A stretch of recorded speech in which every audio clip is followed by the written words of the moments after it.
Hey, how's this for a stat? 61% of customers read online reviews before making a purchase decision. Or is that 72%? Oh, hang on, I think it's 81%. Look, whatever it is, it's high. And if you're not listing your business on review sites, then you might just be leaving a whole lot of money on the table. Well, I said, welcome to a small business marketing show where successful small business owners share their souls to take your marketing straight to the lead. Now, here's your host, Mr. Timbo Reid. Welcome back, listeners, to another episode of Australia's #1 marketing show. I'm your host, Timbo Reid. You, so much more importantly, are a motivated business owner ready to crank out some great marketing. You might be walking the dog right now. You might be in the gym. You might be commuting to that beautiful workplace of yours that is your business, that you are ready to build into the empire it deserves to be. And that's pretty much what we do around here. Everything that's coming through your speakers, your earbuds, is laser focused on growing your business through some very smart marketing. And you know what? Marketing, in my experience, is the lifeblood of many a successful business. Don't underestimate the power of it. Make it a hobby. I'm going on. Hey, we are made possible by the very good folk at Net Registry who get your online marketing sorted. Go on, check them out. They've got some exclusive listener offers and packages over at netregistry.com.au/Timbo. And we're also made possible by someone else. Yeah, I know. Two wonderful brands. 99 Designs, the world's largest graphic design marketplace where you get a design you will love, guaranteed. Head over to 99designs.com/ yep, you guessed it, Timbo. Hey, big show today. We're going to get stuck right into it very shortly because I am heading away to Manila. I haven't packed my bag. I am leaving in less than 12 hours' time, and in between that time, I need to sleep, I need to have dinner, and I also need to watch Hawthorn, my football team, Aussie rules if you're listening overseas, win a final that they're about to play in. So, yeah, I know, I've got a bit to do. So it is a big show, though. I have a chat with Nicholas Lembo, who is the Australian manager for the online review site Yelp, and we get stuck into all the nitty-gritty details that you need to know about all sorts of review sites. I've got a motivational marketing quote from the late Steve Jobs that'll get you up and about, and that's it. Hey? We're going to cut to the chase. That's what we do around here sometimes. As per usual, there is marketing GOLD dripping from the ceiling over here at the Small Business Big Marketing HQ. So let's get stuck right in. Do you need a speaker for your next conference? Recommend Timbo to your event organiser. Or better still, book him. Tim Reid, that's reid.com.au. I should have said why I'm going to Manila, at the Philippines. I'm going on one of David Warren's, so he's a past guest. Go and have a listen to episode 255 if you want to find out who David Warren is. But basically, he's a guy who's opened up a business in the Philippines to help small business owners in Australia outsource a whole lot of tasks. And he is doing a tour, a 3-day tour that is going to take me and some other Small Business Big Marketing listeners behind the scenes of this outsourcing thing that we all hear about in the Philippines. So I'm pretty excited about it, and I will be reporting back on it. In fact, I hope to do an episode at the end of the 3 days that I'll put up after this episode. So pretty excited about that. Lots to report back on, I hope. However, right now, we need to talk about review sites because I think there's many businesses out there that may be leaving money on the table by not claiming pages on relevant review sites that people could be sending you some love on, basically. So I have a chat now to Nicholas Lembo. Nicholas is the manager of Yelp in Australia. Yelp's one of the biggest review sites in America. And we cover a lot of ground here, so stick with it. It's a pretty rational episode, this one, a bit like the one a couple of weeks ago with Rand Fishkin of Moz. This is the lecture part of the Small Business Big Marketing Show. There is no business story to be told. There is just some wonderful marketing learnings to be had. We talk about what review sites are. Are they just appropriate for hospitality and tourism businesses like many of us think, or aren't they? We find out who uses them and how. How do you encourage reviews on review sites? How do you address negative reviews? How do you respond to reviews? Should you respond to reviews? We cover plenty of ground. So I would suggest getting a pen and paper at the ready. I started off by asking Nicholas, what is a review site? Essentially, at its simplest, it's an opportunity and a platform for consumers to write reviews and talk about their experiences with local businesses, which is what Yelp is, or with restaurants like on Zomato, or with travel and accommodation businesses like on TripAdvisor. Okay, so are there review sites for all sorts of categories? Well, I think every day we're seeing a new business pop up that is claiming to be the Yelp for something or the TripAdvisor for something. So you do see new ones coming up all the time, like a review site for dog groomers or a review site for whatever you can think of. But at its core, we at Yelp at least think one of the points of difference for us is that on Yelp you can basically review any type of local business that has a physical presence. So is there a bit of an 80-20 rule applying here, Nick, where there really is some like big daddy review sites of them all, and then there's a whole lot of rats and mice who are probably, I'm guessing, starting up in order to generate some advertising revenues? But if the 80-20 rule applies, who are the top 5 big daddy review sites?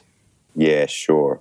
I think that is probably a good point and is probably true, Tim, to a degree. I like to compare it to social media, right? So in social media, your big boys are Facebook, Twitter, LinkedIn, Instagram, and maybe then you see a new social network pop up every week for whatever category you can think of. In review sites, like I said before, you're probably, in Australia at least, looking at Yelp, which I can talk about, for all types of local businesses. You, of course, have TripAdvisor, which is the 800-pound gorilla in the room for any travel or tourism-related business. You have Zomato, which recently acquired Urban Spoon for restaurants. And then you have a number of other local smaller competitors as well in specific verticals, but those are probably, the 3 largest in Australia. So like, is something like the Yellow Pages or in fact Google, are they review sites? Because there's certainly opportunities to leave reviews. Yeah, absolutely. Google is another one that has, in the recent past, kind of moved into the review space. So now when you search for a local business on Google, you will see reviews in addition to a business's basic information up there, like their location, their hours, and things like that. Yellow Pages, interestingly, they are probably moving to incorporate some of those review type elements into their business model. I'm not particularly familiar with their details, but funnily enough... Come on, mate, they're your competition, aren't they? Well, that's actually where the Yelp name comes from to a degree, is a combination of kind of help and Yellow Pages. Yeah, so, that is, of course, the kind of classic business that, review sites are in some way disrupting, is those types of directories businesses. Righto. So, Nick, why are review sites so important for the marketing of a business? That's an assumption, actually. I'm assuming they are. Yeah. You're going to be biased, but why are they? Why do we need to know about them? I think, in Australia in particular, we're in such a relatively nascent space with review sites, which is really exciting to me. But the thing that's interesting for businesses is that all you need to really think about is that consumers are changing how they're finding local businesses, whether that be on social media, whether that be through Google, or whether that be through a review site. So what I always say to small business owners is you really need to be on those platforms, connecting with your customers where they're finding you. There are plenty of stats out there that kind of back up the growth besides the ones I just mentioned about our traffic. Some of the ones I look at are a company called Bright Local puts out a survey, I think every year, but One of the really kind of interesting takeaway points from the survey that they did last year was that 88% of consumers now trust online reviews as much as personal recommendations, which I think is staggering, So whereas if you looked on the internet and you read a review maybe 5 years ago, you might have just said, oh, that's just a person writing their opinion on the internet. Now, in 2015, we're all just people on the internet, right? So people are really trusting those reviews almost as much as their personal recommendations from friends and family. Okay, which kind of makes sense because the term friend, if you look at the psychology of this, the definition of friend is pretty broad these days. Like if someone likes you on Facebook, all of a sudden you've got a new friend. So we are looking to those people. I'm looking at review sites right now, and despite the fact that I don't know these people and wouldn't consider them friends even in the virtual sense, they are people and they are leaving reviews that are heartfelt.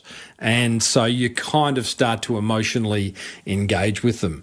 I am blown away by some of the stuff people write in reviews. It's like, who are these people that are leaving reviews, Nick? Because is there a certain type?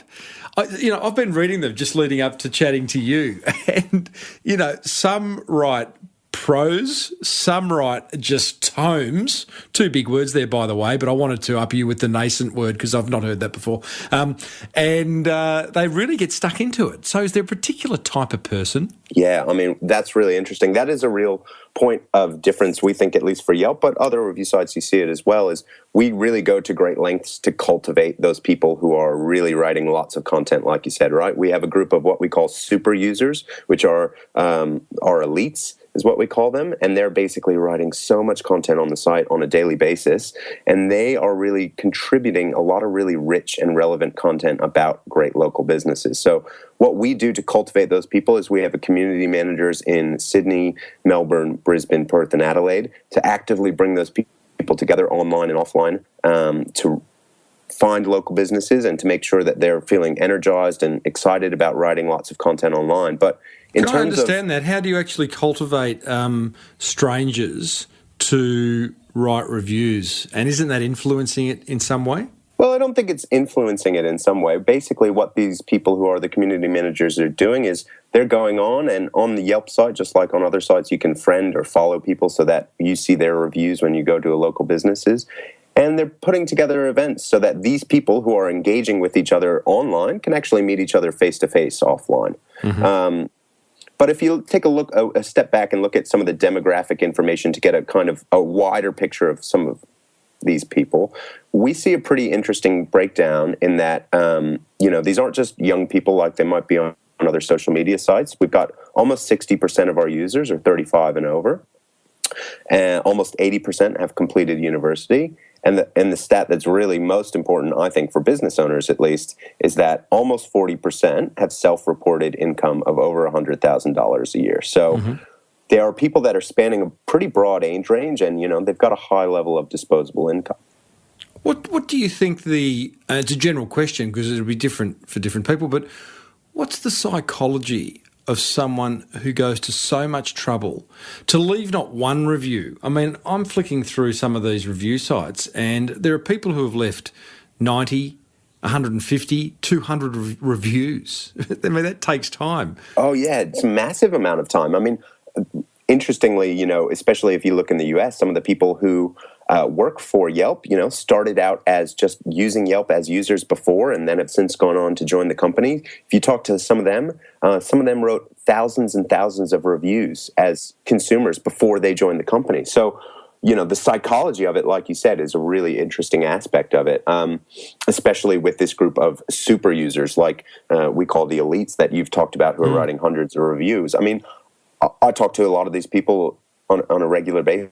And I think one of the main things is that it's a way to provide feedback to a business without necessarily having to do that with a staff member who maybe you haven't had a great experience with. Mm-hmm. It's also a really great creative outlet, I think.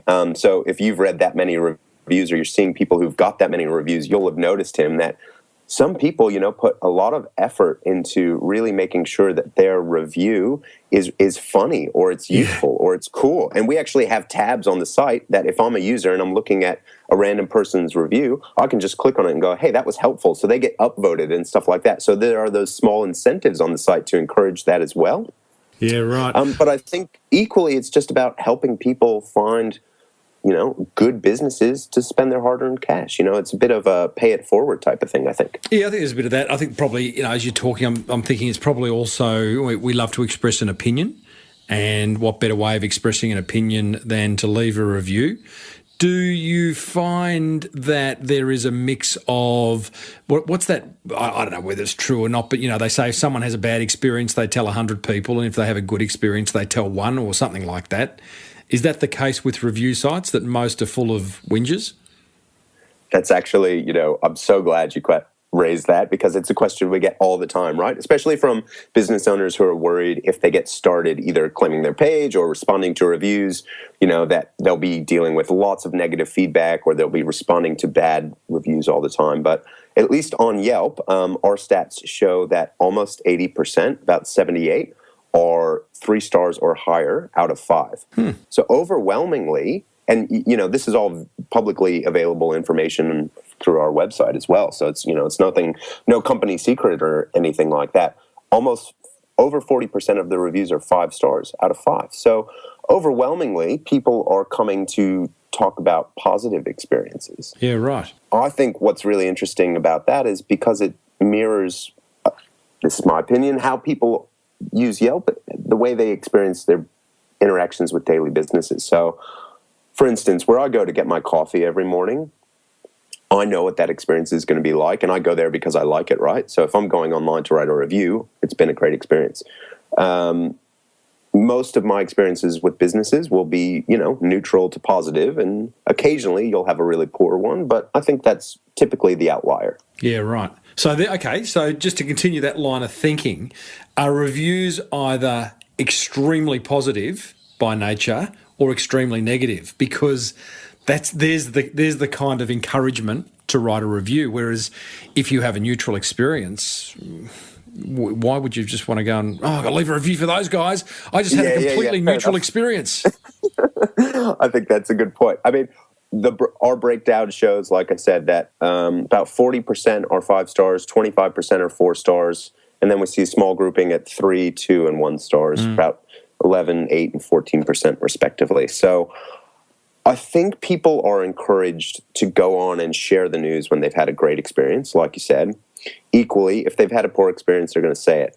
For why they might share, a neutral or middling experience, I think that's probably as well people who, like you said, want to share their opinion, want to give their voice to the conversation and engage in that dialogue online, especially if they're, already part of the Yelp community. And if they've written hundreds or thousands of reviews, they're going to go on and write a 3-star review as well. They're not going to leave it out just because it's a mediocre experience.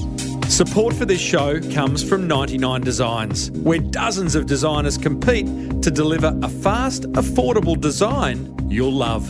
Speaking of love, their big cheese, Patrick Llewellyn, recently compared 99 Designs to a dating site. We really think of contests almost like the dating paradigm. You go to a nightclub, it's noisy, there's a lot of people to meet, you get to meet a lot of people, and if you're lucky, at the end of that process you might meet someone, right? And then you go on and have dates. And so a contest is kind of like that paradigm. You put up your proposal, lots of designers submit their ideas, and then you start to whittle down to a few of the ones that really resonate with you. And then ultimately you pick one of them, and once you've picked that one designer, the chances of you going on to work with that designer to get other things designed is actually very high. 99 Designs, where love is in the air. For a free $99 upgrade on your first design, visit 99designs.com/Timbo. Get on Timbo's mailing list over at smallbusinessbigmarketing.com. Support for this show comes from Net Registry. Recently, I was Skyping it up with Verity Ma, their Chief Marketing Officer, when the line deteriorated. She thought it may be because she had loads of browsers open. At which point I'm like, why so many browsers?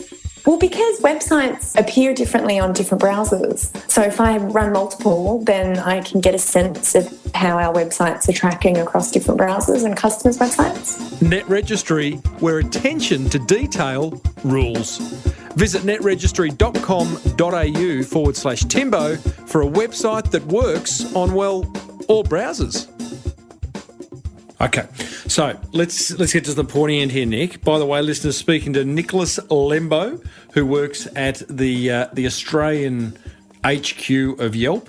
Now, Nicholas, we've got a whole lot of small business owners listening, from vets to plumbers to masseurs and everything in between. What do they need to do? Let's choose one. Let's say a real estate agent. Yeah. What does a real estate agent need to do to set themselves up in order to receive reviews on a review site like Yelp? Right. So there's a couple of things that are, really basic, really easy to do, almost take no time, and are so valuable in terms of marketing a business. A real estate agent or a real estate professional is a great example. I just wrote some pieces for a real estate trade magazine a couple of weeks ago, so those are fresh in my mind specifically, which is great. But the first thing absolutely to do is, to claim your page. Now on Yelp, you can do that at biz.yelp.com.au. On all the other review sites, you can claim your page as well. And once you've done that, you're able to access a lot of the free tools that are available to business owners on the back end. Okay, so hold that thought. You claim your page. What, is there a page sitting there for every real estate agent in Australia, is there? So there might be a page up there that we've gotten from some of the data that we put up on the site. If it's not on there, you can add your business as well. It's a quick kind of two-step verification process to make sure you are in fact the owner or, associated with the business you're talking about. But once you've done that, you then get a bit of a dashboard that's showing you how many people are visiting your page. You also get kind of customer leads in some sense. So that's people who have clicked to your website from a review site or called your business from your page. So you're effectively allowing people to create a mini... It's not a mini website, but by claiming a page on a review site, whether it be Yelp or Zomato or TripAdvisor, you can then go, well, that's my business, that's me, I've proved it. Now I can put in right. Photos, opening hours, descriptions. Exactly. That's what I was about to say. Photos are super important. You can, on Yelp, you can upload as many as you want. You can put in a description of your business, so your specialties. If you're a real estate agent and you sell commercial, you'd get a 2-line box to say, I focus on commercial real estate for businesses in these areas. Or if you're a restaurant, you might say, we focus on Sri Lankan food. Don't know how many Sri Lankan restaurants there are out there, but, you can do that. You can also talk about your history and things like that. And like you said, that really basic business information, Tim, the stuff like the hours you're open, your phone number, your website, the stuff that consumers are going to need when they're looking at your business to evaluate whether they want to make a purchase. The other thing that you mentioned that is really cool is that a lot of people are using their Yelp page or their TripAdvisor page or their Zomato page, almost, if not as the primary source of interaction with consumers like a website, a secondary one, because as you can imagine, there are lots of people who are coming to these types of sites who may not find your website on Google, depending on your SEO strategy or what your presence on Google is like. So there are plenty of businesses that are using their presence on these types of review sites almost as a primary way to market and reach their customers. That's worth just touching on. I had Rand Fishkin from Moz on the show a couple of weeks ago, and we were talking obviously about how a small business can rank well on Google. And I think is it the Penguin update that came through earlier this year, where basically part of that update to the algorithm was it favours local businesses, and it does that in part by giving additional weight to online directories? I'm not exactly familiar with the what the algorithm. Okay, so let me. That's cool. Let me just rephrase that, because you'd be familiar, like how Google friendly is a review site? Different way of asking same question. Yeah, right. So I mean, I think the interesting thing is that, of course, the more content that you've put on your review site page yourself, whether that be photos or specialties or information, and additionally, more the reviews you generate on that page over time, clearly that's more content and more linkage that is going to help, theoretically, your business's Google ranking. So you do see a lot of businesses, especially if they've got a large amount of content, that if you Googled, Delmonico's in New York or something like that, for example, that would have a ton of content, their Yelp page is going to be almost as high as their website, depending on how they've optimized their website for SEO versus how much Yelp content they have. So again, like I said, I'm not familiar exactly with the update that you mentioned, but I think it is important to note that the reviews can definitely help with that aspect as well. I'm seeing it more and more. Like, just when I do research, looking for something, I'm noticing on page one that there is a mix. There's more of a mix these days of online directories, review sites, and then for those business owners who have put in the hard work, they've also had their actual websites listed on page one. So I think my take on it is that review sites and online directories are actually fairly Google responsive these days. So so we've got our site, we've claimed our page, we've populated it with lots of good stuff. It's a secondary website. We've got photos, opening hours, descriptions. We've got probably some testimonials or whatever. Well, they're reviews, aren't they? Yeah. We've got links back to our website, to our social media activity. We're rocking, but we've got no reviews. What do we do? Sure. What do you do? So there's a couple things you can do. We have something called a check-in offer. This might be unfamiliar to a business if they don't know other types of social platforms that have used check-ins, but basically it's a way that when I thought you said a chicken offer. I thought, you free chickens. A wing and a breast with your meal. No, so basically you check into a business on the page.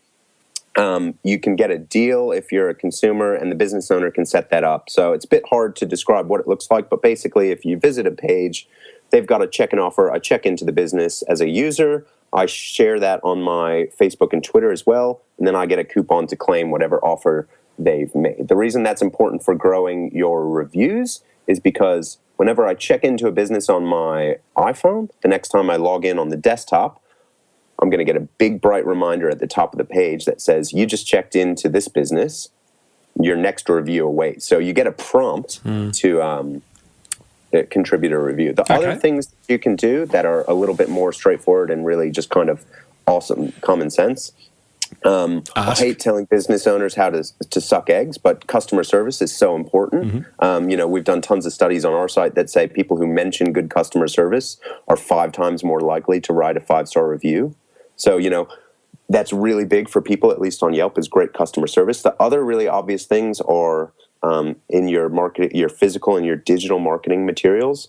Refer back to your presence on a review site through an icon the same way you would for your Facebook page or your Twitter profile or your LinkedIn profile, things like that. Anything to suggest and remind your customers that, hey, I'm on Yelp or TripAdvisor or whatever it is, as well as here's my Facebook page, here's my Twitter profile, things like that. Equally, you can do that on your email signatures or your business card, things like that.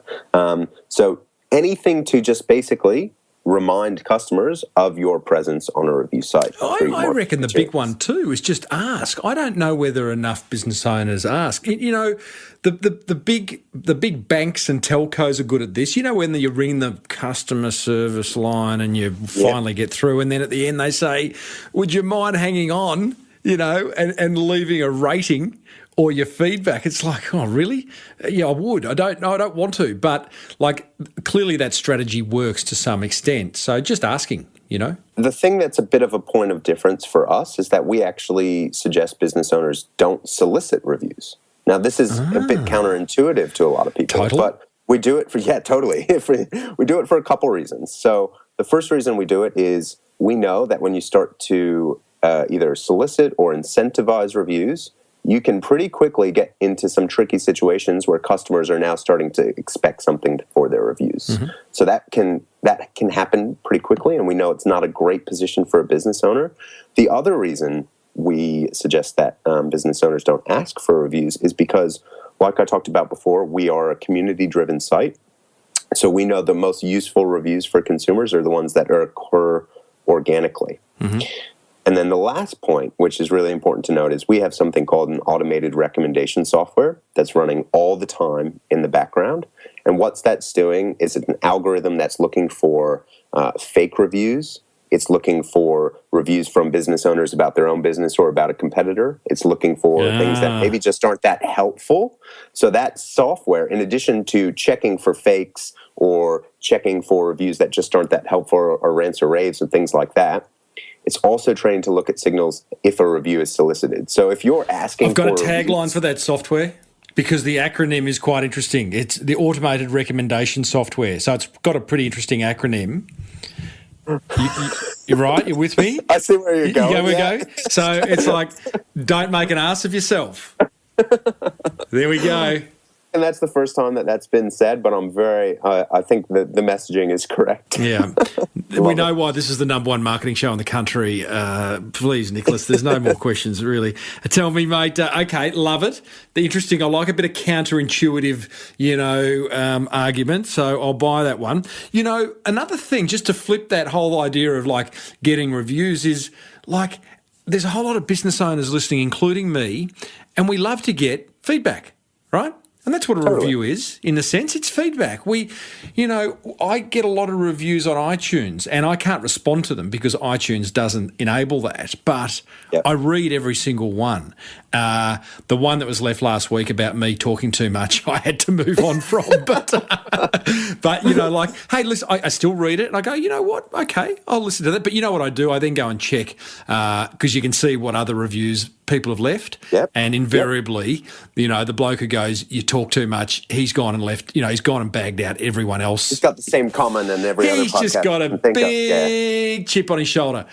So, and hello if you're listening, he probably isn't. But we do. We read them. And I think often customers, for whatever reason, don't necessarily want to give feedback there and then, but they would like to give feedback. So review sites are great for doing that. Hey, before I let you go, Nicholas, just one of the big bugbears, I guess, of people, of social media and small business owners is that what if we get negative feedback? What if they say bad things? I've got a pretty strong view on it. What's yours?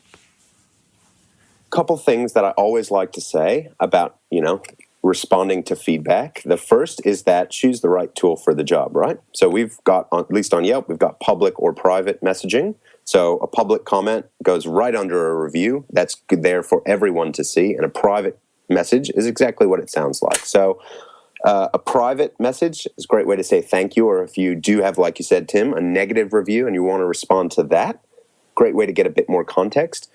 The public comment, if you're getting ready to respond to negative feedback, is super powerful, and there's a couple things that I always tell people to keep in mind when you're going to do it. The first is, I call this a number of different things. I call it the mum rule, but it's basically craft a response you can be proud of. I don't want to write anything on the internet that I wouldn't be happy for my mum to read. Of course.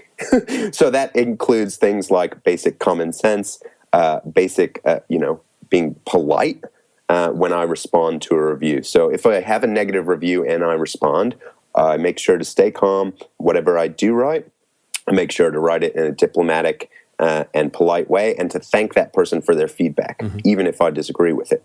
And this is an important point that I always get business owners nodding their head with when I say as well, is that if you do have a point of difference with a negative review, that's okay to call it out.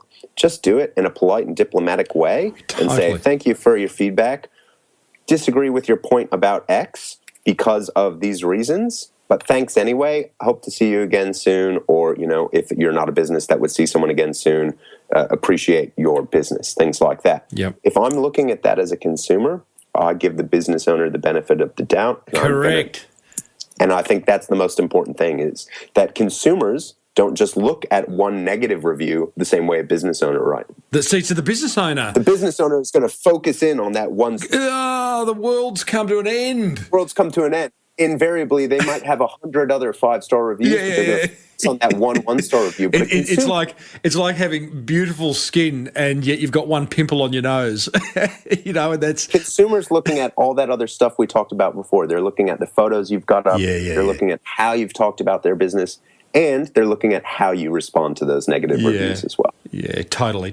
And beyond negative reviews, like, just respond. I mean, I so wish, it really frustrates me that I can't respond to the reviews on iTunes because... Absolutely true. Just the review sites like Yelp and Zomato and TripAdvisor, they do allow you to respond and do either say thank you, either refute what the person's saying, have a discussion with them, put your facts, whatever it is. But just seeing business owners respond, again, says they care. They're human and they value care. That feedback. Totally. Yeah, it's very important. Hey, Nicholas, very, very informative, mate. Thank you for sharing. It is a topic, as I said at the top of our chat, that we haven't covered on the show.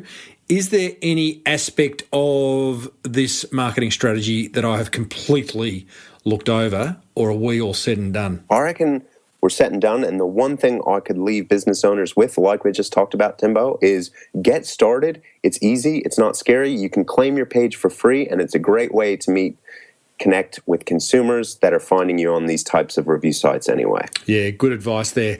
And listeners, just get on iTunes and leave a review for the big fella, would you? No? Thanks, Nicholas. I really appreciate you sharing, mate. Thanks heaps, Tim. It was a lot of fun. Good to talk to you. There you go, team. That's review sites, if ever I heard it. I think it's a story that needed to be told. I think it's a marketing strategy that probably many of you haven't addressed. It's a pretty simple one. Like, I'd do it. I would allocate 2 hours and just do it. Or outsource it, hey? When I'm back from the Philippines, I may have some solutions for you to outsource that kind of work too. Now, I want to share my top 3 learnings from that chat with Nicholas Lembo of Yelp. Thanks to the very good folk at Net Registry who get your online marketing sorted.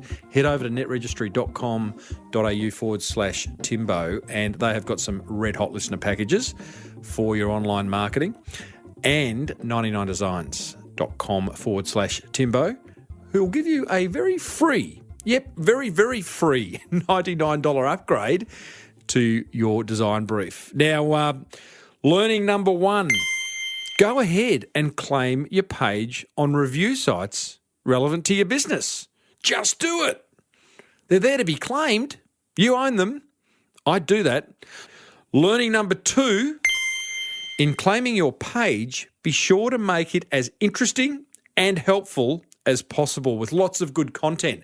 So sort of look at these pages on review sites that you're going to claim as second websites. So lots of photos, lots of good information that makes your business look as interesting as it should be. Learning number 3, thanks to the very good folk at Net Registry and 99 Designs, encourage reviews. I think that's a good strategy. And even better, respond to each and every review you get. I hope you found that interview, that fireside chat with Nicholas, interesting and helpful. If you did, go on, head over to the show notes. You know the drill. smallbusinessbigmarketing.com, episode 266. Oh, make myself laugh. The late Steve Jobs once said, "We're here to put a dent in the universe. Otherwise, why else even be here?" Righto, almost at the end. I reckon that's enough for today. I think we have learnt enough to implement for another week into our marketing strategy. That said, plenty of marketing gold coming your way. As I said, I'm in Manila all of this coming week, and I'll be aiming to do a bit of an update at the end of this Rocking the Boat tour that David Warren will be running. And my sort of intention is to pull out the highlights, the insights, the learnings, so that we can all better understand and possibly use the Philippines as a wonderful place to build a virtual marketing team. Imagine that. No matter what your business size, you should and have and deserve help. So that will be coming up. I also have a chat in a very future coming. That's what I was going to say, but that doesn't make sense. Also be having a chat in a future episode with a fellow who is a pitching expert. You're going to love that. He's going to help you nail your pitch like it's never been nailed before. Hey, be sure to use Net Registry if you need a website or simply to get found on Google. Exclusive listener packages over at netregistry.com.au/Timbo. Grab your free $99 design upgrade over at 99designs.com/Timbo. And a lot of love goes out to these two guys. Daryl Delirious Misson for putting this show together in, I think, a beautiful, beautiful way. Thanks, Daz. And for the music bed, the big thanks, the big hugs go out to Lockie Dolly. Thanks, Lockie. If you need a speaker for an upcoming event, then I'm all yours. I spoke at an event this week at Coffs Harbour. Loved it. Had a ball. Cracked the odd gag or two. Shared the odd marketing learning or three. And if you'd like me to do that at your conference, head over to timreid.com.au. If you want to surround yourself with motivated business owners, then I'd love to see you in the Small Business Big Marketing Forum. Costs you $69 a month. Pretty good. I would say that's money well spent. And you can do that within like a minute by heading over to crankmymarketing.com.au. And I reckon that's it. Until next week, I'm Timbo Reid. May your marketing be the best marketing. Bye for now.